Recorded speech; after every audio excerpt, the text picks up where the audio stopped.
My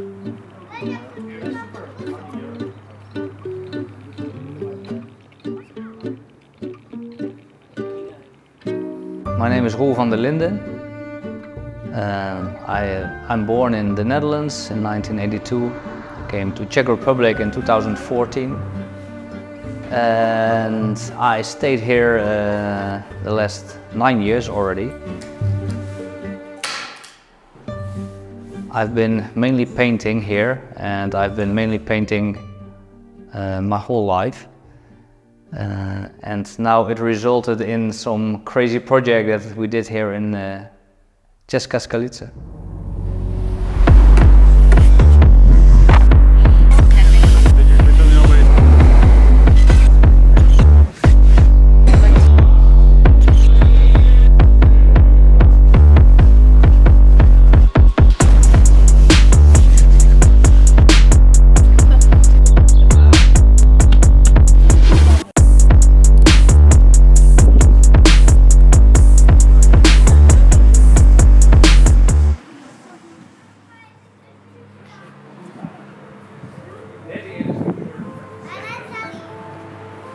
Quite frankly speaking, in the beginning there was the idea to include some other people, but not everybody was so enthusiastic and didn't really see it happening to make a painting over 1 to maybe 3 kilometers. So everybody was like, yeah, maybe another time, not right now. And then I was like, okay, I'll do it myself to kind of like give the good example. So the result measured on the painting is officially 1067.7 meters.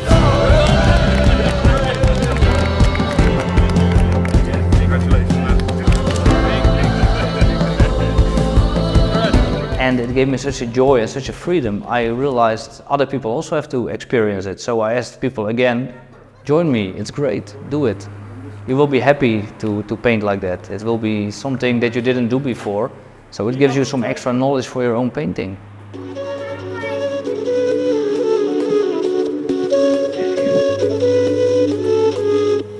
Well, during the exhibition we had in the gallery here, we were with our team and we decided that we can make a trial if it works to paint together on a long canvas. So it was David Krynanski, Roman Wyborny, Julius Reichel.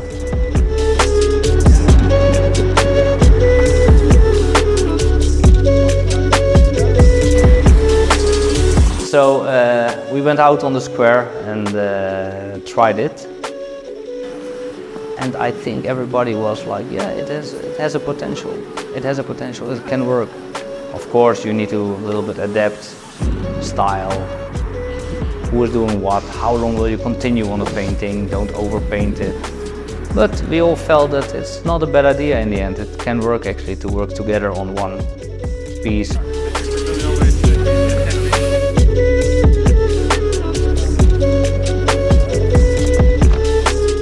And I feel almost like it's an ecosystem, right? That you are working all together. You don't steal the things, you just coexist there. And if you know each other well, you are also feeling very comfortable to use each other's findings and elements and theories. So it is about almost losing your own individual position. You are moving towards a bigger position which goes beyond yourself.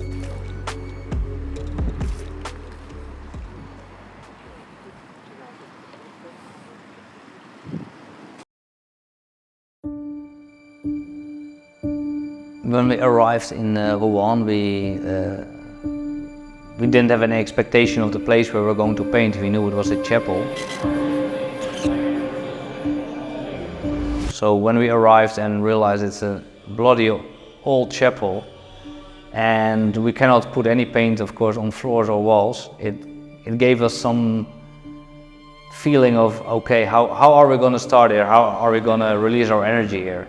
So I think we started pretty slowly to put things down. We were careful not to,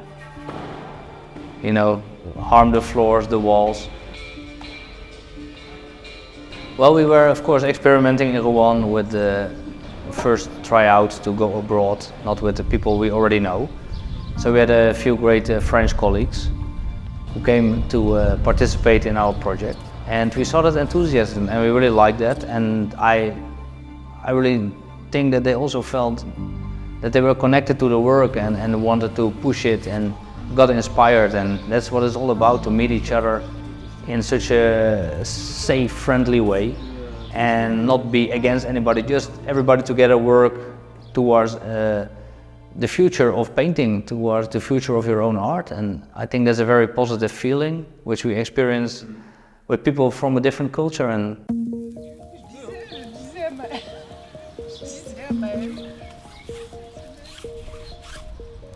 I'm here because instinctively I responded to an offer, and as painters we have kind of a solitary practice, and it's kind of a challenge for us, I guess, to go outside the workshop to think about what can we paint is the main question we have to do. What does it mean to represent something, etc.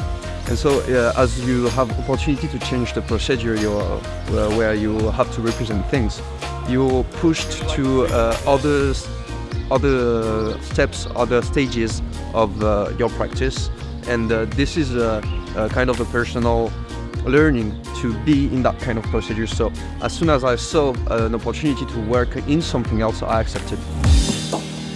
I think it was very site-specific in that way.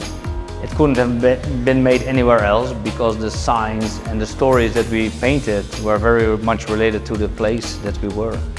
The immigrants there, for example, the chapel in a mainly Muslim surrounding, the wine, the cider that people drink. So it is about the local culture, the clashes of culture there.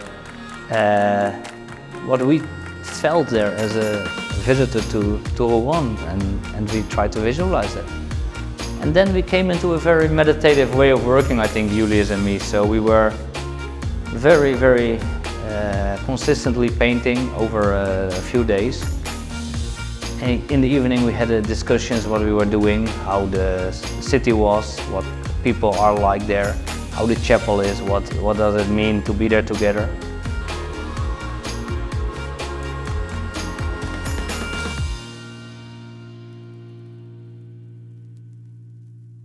Berlin is of course the art capital of Europe. So it has a little bit different atmosphere.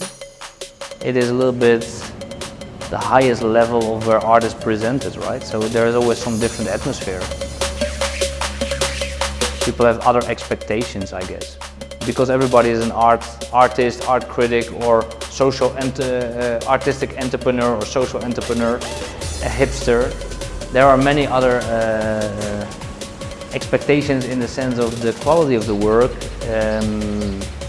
that should relate to what is happening there at that right moment. And if you are outside of it, it doesn't really matter if it is the newest thing, but there you have some feeling that it should be spot on, otherwise better don't do it. Well, gladly enough, we don't care about that. So the approach, for example, Elena Katz make a very different work than, and her work is it is a painting in the end because she used a pillow of ice with a colorful substance inside of it to lay her head on, and the ice melted, so it made a painting in the end of the day.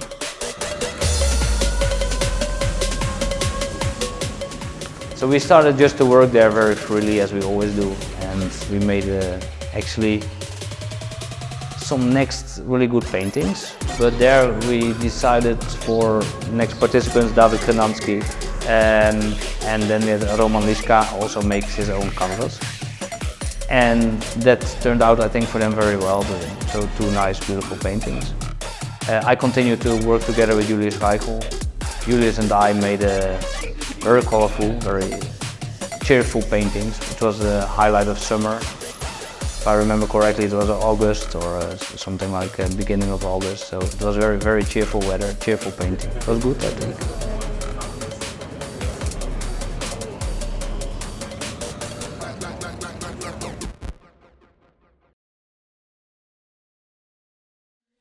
In Nijmegen we were guests in Restaurant Vive on Waalkade. It is next to the gallery we work with there, Singular Art by Emiel van der Pol. There we worked with Julius again as my companion. So Julius and I continued in the style of work that we had been doing in Rouen and Berlin. Then we had joining us Roman Viborni. He's a very wild, energetic painter. He used big brooms to make big gestures on the canvas. And it was very, very nice to watch him work. He enjoyed it, I think, fully. He was able to keep his style, I think, in his work. 25 meter long. You can definitely recognize it as a Viborni, or as a Namor, as he would rather be called. So Namor was painting there with a bunch of energy, really going for it. And we had the two Dutch guys also invited there, Gijs van Lith and Ide André. They are also known for abstract works, process-based artworks. Ide very often likes to work with ropes, for example, to smash his paintings. He dips the ropes in paint and then he hits his canvases. Gijs is known for scraping off paint, putting it back. He's very much into the material. And also maintaining something like quite vibrant motifs. And Roman Namor is doing similar style, but he is not overthinking the work so much. So it was good to see him just going for it, and the Dutch guys were a little bit like more debating, and in the end they have a relatively similar outcome. Of course, you can very much distinguish the works, and so they have a little bit different approach, but same time they have a similarity there. And then we have, of course, Simone Albers working with us. She is known for more precise painting, so I was curious what she will do on the bigger scale. She said she enjoyed the work, but it was very difficult for her to scale up, and of course it's with a different type of paint and it's fast, and because we didn't have so many days to work there. It's very understandable, but she made a very beautiful piece, so we were very, very enthusiastic also to cooperate with her. We had Bo de Jong. She is the same figurative painter a little bit, taking maybe more time normally for one painting. So to shift to the big canvas is a thing. She worked very fast actually on a painting of maybe, in the end, 5-6 meters, I think. And it's a very clear Bo de Jong painting. You immediately recognize her handwriting. And we merge everything together, and the differences are so nice to see, the different approaches and how everybody is working there. And also when you look back at it, to realize that we spent that time together to make something which we keep, and we will exhibit the next years. And it's very, very, very beautiful, very positive.